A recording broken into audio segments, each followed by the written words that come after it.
Students, आज हम बात करेंगे असेंबली पीसीआर की, जो एक अलग टाइप का वेरिएंट है पीसीआर का। असेंबली पीसीआर को हम पॉलीमरेज साइक्लिंग असेंबली या पीसीए भी कहते हैं। इसमें सिंथेसिस होता है लॉन्ग डीएनए स्ट्रक्चर्स का। जब हम परफॉर्म करते हैं पीसीआर, जब आपके पास एक पूल होता है लॉन्ग ओलिगो न्यूक्लियोटाइड सीक्वेंसेस का, जिनमें कि शॉर्ट ओवरलैपिंग सेगमेंट्स होते हैं, और इससे हम उनको असेंबल करते हैं। दो या दो से अधिक पीसेस जो डीएनए के होते हैं उनको हम जोड़ते हैं, असेंबल करते हैं और एक पीस बनाते हैं। तो हमारा सिंथेसिस हो गया एक लॉन्ग डीएनए स्ट्रक्चर का। कहाँ से हुआ? जब आपके पास दो या दो से अधिक डीएनए थे, उनको जब आपने असेंबल किया, उनके जो असेंबली हुई, असेंबली कैसे बनी? शॉर्ट ओवरलैपिंग हुई है। तो यहाँ पे हम इनिशियल पीसीआर करते हैं प्राइमर से, जिनमें एक ओवरलैप होगा, और एक सेकंड पीसीआर करेंगे प्रोडक्ट्स जो हमारे बने हैं। अब ये जो प्रोडक्ट्स एक टेम्पलेट का काम करेंगे, और ये टेम्पलेट से हम जनरेट करेंगे फुल लेंथ प्रोडक्ट। और ये जो टेक्निक है एक तरह से एक सब्स्टिट्यूशन है लाइगेशन बेस्ड असेंबली मेथड का। हम इस टेक्निक को क्यों इस्तेमाल करते हैं? असेंबली पीसीआर हम यहाँ पे यूज़ करते हैं सिंथेटिकली डिराइव्ड डीएनए। एक प्रकार की एक फ्लेक्सिबल टेक्निक है जिससे हम नोवल जीन सीक्वेंसेस बनाते हैं। हम इसमें सिंगल स्टैंडर्ड ओलिगोस या फिर mix of single and double standard जो डीएनए हैं उनको यूज़ करते हैं to produce longer genes of up to several thousand base pairs. तो हम सिंगल या डबल स्टैंडर्ड डीएनए कोई भी आपका हो सकता है, उससे हम बहुत हज़ारों की संख्या में बेस पेयर्स को इससे निर्मित करते हैं। इसलिए ये जो असेंबली पीसीआर है वो बेनिफिशियल है for assembling constructs with modular element, जैसे कि एंटीबॉडीज जनरेशन के लिए। असेंबली जो पीसीआर है वो इंटरेस्टिंग है क्योंकि ओवरलैपिंग जो सीक्वेंसेस हैं उनको हम जोड़ते हैं। हमें रिस्ट्रिक्शन साइट की ज़रूरत नहीं होती है। हमें खाली पीसीआर रीएजेंट्स और पीसीआर मेथडोलॉजी को अडॉप्ट करना होता है। और ये जो असेंबली पीसीआर है उसमें क्या होगा कि हम पुट टुगेदर करते हैं छोटे छोटे जो फ्रेगमेंट्स होते हैं डीएनए के, और हमें केयरफुल प्लानिंग से उनका ऑप्टिमाइजेशन करना होता है। बहुत सारे प्रोटोकॉल्स को हम यूज़ करते हैं to generate the assembled gene using assembly PCR.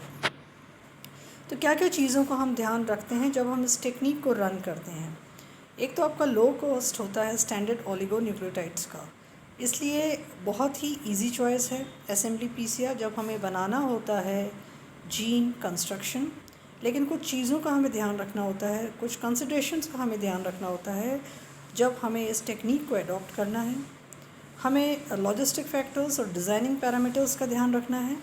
कुछ फैक्टर्स हैं जो इसको लिमिट करते हैं इस टेक्निक को, जैसे कि हमें ध्यान रखना है एनीलिंग टेम्परेचर का। जब आपकी जो ओवरलैपिंग सीक्वेंसेस जो आपकी डीएनए की हैं उनका जो एनीलिंग टेम्परेचर है टीएम हम जिसे कहते हैं, वो 60 to 70 डिग्री सेंटीग्रेड के बीच होना चाहिए, और 5 डिग्री सेंटीग्रेड उसके टर्मिनल डीएनए एलिमेंट्स में होना चाहिए, जिससे कि ये असेंबल हो सके। दूसरी चीज़ ओलिगो न्यूक्लियोटाइड कैरेक्टरिस्टिक, जीसी जो कंटेंट है, ग्वानिन साइटोसिन जो कॉन्टैक्ट है, सेकेंडरी जो स्ट्रक्चर है या रिपीटेटिव जो सीक्वेंसेस हैं, वो एनेलिंग को, एम्प्लीफिकेशन को, क्लोनिंग को बहुत ज़्यादा अफेक्ट करते हैं। कई बार तो हम इसको एकम्प्लिश करते हैं जब हमें इनकी कुछ गाइडलाइंस पता होती हैं पहले से ही। हम इसके लिए ओलिगो एनालाइज़र को यूज़ करते हैं, जो कि बहुत जल्दी एनालाइज करता है कि भी जो डीएनए जो एंड्स हैं उनकी क्या क्या प्रॉपर्टीज़ हैं। क्या ये सेकेंडरी स्ट्रक्चर दिखा रहे हैं, क्या ये जीसी कंटेंट दिखा रहे हैं, या कोई रिपीटेटिव सीक्वेंसेस ये आपको दिखा रहे हैं। थर्ड इम्पॉर्टेंट जो चीज़ है वो है पीसीआर कंडीशंस। रिएक्शन जो कंडीशंस हैं हम उनको ऑप्टिमाइज़ करेंगे, हम एडजस्ट करेंगे जो भी आपका डिज़ायर्ड, जो आपके जीनोम जो आपने लिया है, डीएनए जो लिया है, और आपके जो रीएजेंट्स हैं, डीएनटीपीज़ हैं, मैग्नीशियम आयंस हैं, एंजाइम्स का जो कॉन्सेंट्रेशन है वो हेल्पफुल है।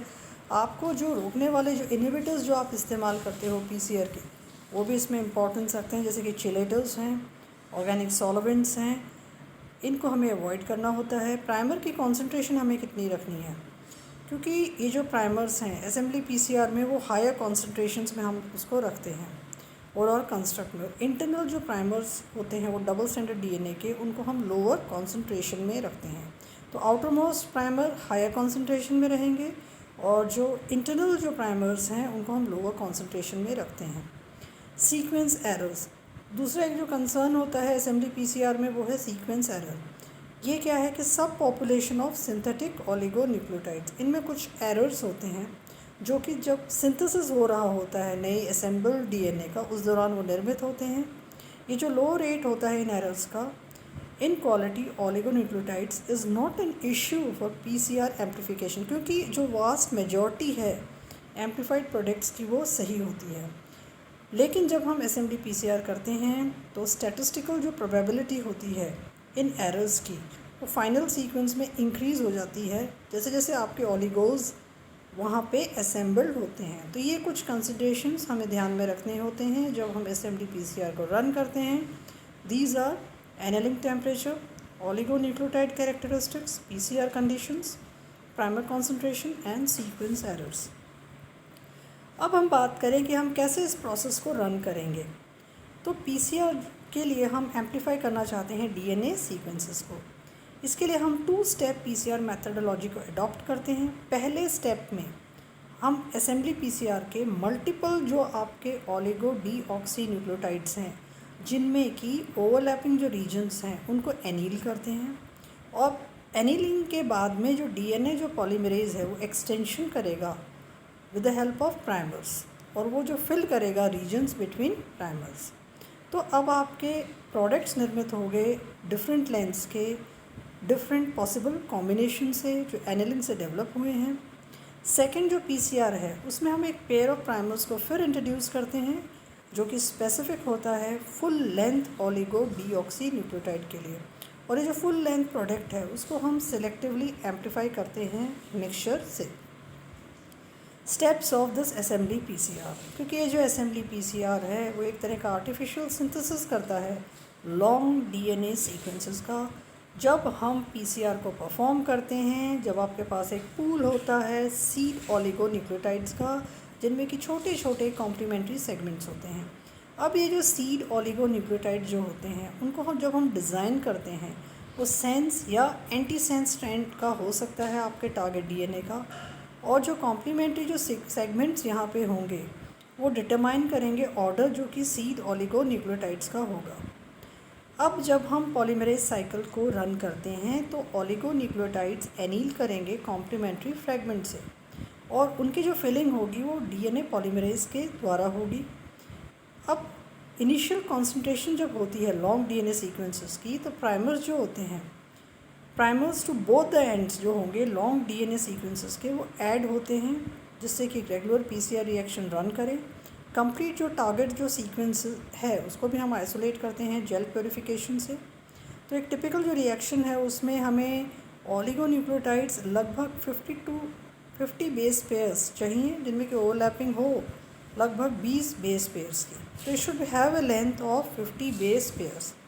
ये जो रिएक्शन है जिसमें कि ओलिगोन्यूक्लियोटाइड्स को हम कैरी फॉरवर्ड करते हैं, लगभग हमें 30 साइकिल्स होनी चाहिए, followed by additional 23 cycles with the end primers. मतलब you have PCR 1, you have PCR 2, तो 2 स्टेप्स का है, तो इसलिए हमें उतनी साइकिल्स आपको रन करनी पड़ेगी। First is your 30 cycles, then is your 23 cycles. अगर हम इस चीज़ को विजुअलाइज करें तो इस तरह से असेंबली पीसीआर है। तो यहाँ पे इनिशियल जो कंस्ट्रक्शन होगा लॉन्ग डीएनए सीक्वेंस का वो पीसीआर रिएक्शन से होगा। आपके पास ओलिगोन्यूक्लियोटाइड सीक्वेंसेस हैं जिनमें कि ओवरलैपिंग सेगमेंट्स हैं, फिर आप प्राइमर्स को ऐड करते हो। प्राइमर्स के ऐड के बाद में क्या होगा, आपके एक्सटेंशन शुरू हो जाएगा। अब उसके बाद में जो स्पेसिफिक जो प्राइमर्स हैं वो टारगेटेड डीएनए में ऐड हो जाएंगे, और फिर आपके पीसीआर एम्प्लीफिकेशन होगा टारगेट सीक्वेंसेस का। तो ये जो पीसीआर जो असेंबली है इसमें हम इनोवेटिव जो मेथडोलॉजी अडॉप्ट करते हैं आजकल वो है गिब्सन असेंबली। जो गिब्सन जो असेंबली है वो एक मॉलिक्यूलर क्लोनिंग मेथडोलॉजी है जो कि अलाउ करता है ज्वाइनिंग मल्टीपल डीएनए फ्रैगमेंट्स की एक सिंगल आइसोथर्मल रिएक्शन में। ये जो नाम है ये इसके डिस्कवरर के ऊपर ही है, डैनियल जी गिब्सन, जो कि को फाउंडर हैं कोडेक्स डीएनए के। और ये जो मेथड है उसमें हम कंबाइन कर सकते हैं लगभग 15 डीएनए फ्रैगमेंट्स। 15 जो डीएनए फ्रैगमेंट्स को जब हम कंबाइन करते हैं तो वो सीक्वेंस आइडेंटिटी से होते हैं, और ये जो डीएनए फ्रैगमेंट्स हैं उनमें 20 से 40 बेस पेयर्स ओवरलैप करते हैं, ये जो डीएनए फ्रेगमेंट्स हैं उनको मिक्स करते हैं हम 3 एंजाइम से, और हमारे पास बफर कंपोनेंट्स होते हैं। तो 3 जो एंजाइम्स हैं वो कौन कौन से हैं जो इम्पॉर्टेंट हैं? एक तो है एक्सोन्यूक्लियेज, एक है डीएनए पॉलीमरेज और एक है डीएनए लाइगेज। एक्सोन्यूक्लियेज क्या चेक क्या करेगा? डीएनए फ्रॉम 5' एंड, और ये it is not inhibiting polymerase activity. इससे क्या होगा कि रिएक्शन क्या होगा? सिंगल प्रोसेस में होगा। अब रिजल्टिंग जो सिंगल स्ट्रैंडेड जो रीजन्स हैं वो एनील कर सकते हैं। डीएनए पॉलीमरेज क्या करेगा? न्यूक्लियोटाइड्स को फिल करेगा, गैप्स को फिल अप करेगा। लाइगेज क्या करेगा? जोड़ेगा डीएनए ऑफ एडजेसेंट सेगमेंट्स, तो कोई भी कट उसमें नहीं रहेगा। तो इस तरह से ये तीनों एंजाइम यहाँ पे काम करते हैं, एक्सोन्यूक्लियेज, पॉलीमरेज और लाइगेज। जो रिजल्टिंग यहाँ पे जो प्रोडक्ट बना है डीएनए फ्रेगमेंट्स का, उनको हम ज्वाइन करते हैं। लीनियर या क्लोज सर्कुलर मॉलिक्यूल्स को हम असेंबल कर सकते हैं। तो गिब्सन असेंबली किस प्रकार से होगी, इसको हम विजुलाइज कर सकते हैं इस डायग्राम से कि आपके पास डीएनए फ्रेगमेंट्स हैं, ग्रीन कलर और ब्लैक कलर दोनों डीएनए फ्रेगमेंट्स हैं। अब हम ओवरलैप करेंगे इनको पीसीआर से। ओवरलैपिंग होने के बाद में हम गिब्सन असेंबली में इसको ऐड करेंगे। इसको इंक्यूबेट किया जाता है 50 डिग्री सेंटीग्रेड में। अब ये एंजाइम्स यहाँ पे काम करते हैं जो कि एक्सोन्यूक्लियेज है, वो 3' एंड पर इट च्यूज़ बैक 5' एंड्स। अब ये फ्रेगमेंट्स जो यहाँ पे टूट गए हैं उनको एनील करने का काम डीएनए पॉलीमरेज उन गैप्स को क्लोज़ करेगा, और डीएनए लाइगेज क्या करेगा? सीलिंग करेगा। तो इस तरह से ये तीनों एंजाइम्स यहाँ पे इनकॉर्पोरेट होते हैं गिब्सन असेंबली में। तो ये जो असेंबली पीसीआर है इसके बहुत सारे प्लस पॉइंट्स हैं। एडवांटेज क्या है कि 500 base pair fragments from the first step are easy to clone and sequence. 500 base pair तक के फ्रेगमेंट्स को हम क्लोनिंग कर सकते हैं, सीक्वेंसिंग कर सकते हैं। ज़्यादातर जितने भी सब फ्रेगमेंट्स आते हैं उनकी एक्यूरेसी रेट बहुत ज़्यादा होती है, जिससे कि हम बड़े साइज़ के जीन कॉन्स्ट्रक्ट्स यहाँ से डेवलप कर सकते हैं। कुछ नेगेटिव फीचर्स भी हैं, क्योंकि अप्रोच जो हम यूज़ कर रहे हैं वो 2 स्टेप यूज़ कर रहे हैं। तो जो बड़ी असेंबलीज़ हैं जिनमें कि कंबाइनिंग हम कर रहे हैं large number of oligonucleotides in the first round of assembly, larger जो असेंबलीज़ हैं, उससे क्या होगा? टाइम कंज्यूमिंग होता है, एक्सपेंसिव क्लोनिंग होता है, और जो सीक्वेंसिंग होती है वो परफॉर्म करनी पड़ती है after both the first and subsequent rounds to obtain the final construct. तो एक तरह से हम कहेंगे बहुत ही एक्सपेंसिव और टाइम कंज्यूमिंग मेथड है। जैसे कि अगर हमें large number of oligonucleotide generate करने हैं वो थोड़ा सा डिफ़िकल्ट हो जाता है, लेकिन इसके जो एप्लीकेशन एरियाज़ हैं वो बहुत ज़्यादा वाइड हैं। ये बहुत ही फ्लेक्सिबल टेक्निक है जिससे हम नए प्रकार के जीन सीक्वेंसेस को प्रोड्यूस कर सकते हैं, क्योंकि जो सिंगल स्टैंडर्ड ऑलिगोज हैं या कोई आपके पास मिक्सचर है सिंगल या डबल स्टैंडर्ड डीएनए का, उससे हम इसको यूज़ करते हैं प्रोड्यूस करने के लिए लॉन्गर जीन्स जो कि 1000 बेस पेयर्स बड़ी होती हैं। प्रोटीन का जो एक्सप्रेशन होता है उसमें हम इम्प्रूव करते हैं डिज़ायर्ड प्रोटीन की ईल्ड को। उसका जो पर्टिकुलर जो कोडोन होगा उसको हम ऑप्टिमाइज़ करेंगे, जिससे कोडोन जो अबेंडेंस जो है होस्ट ऑर्गेनिज्म में वो प्रोटीन प्रोडक्शन को जनरेट करेगी। लॉन्ग ऑलिगो डीऑक्सीन्यूक्लियोटाइड्स को हम यूज़ करते हैं large amounts of RNA production के लिए, जिससे कि ये हेल्पफुल होता है इन विट्रो ट्रांसक्रिप्शन मेथड की स्टडी के लिए। जैसे ही लार्जर आरएनए मॉलिक्यूल्स की हम स्टडी करते हैं, जैसे कि यूज़ होता है सिस 3 या 5 राइबोजाइम्स, जैसे कि फैसिलिटेट होता है आरएनए प्रोडक्शन, और इनमें हम आरएनए बेस्ड एफिनिटी टैग्स को ऐड करते हैं, आरएनए प्यूरिफिकेशन को इस्तेमाल किया जाता है।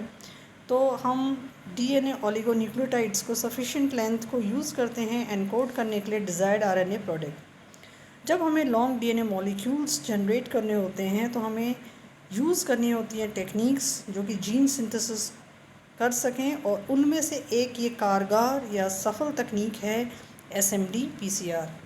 I hope that you are able to understand this technique in a very simple way. Thanks for listening.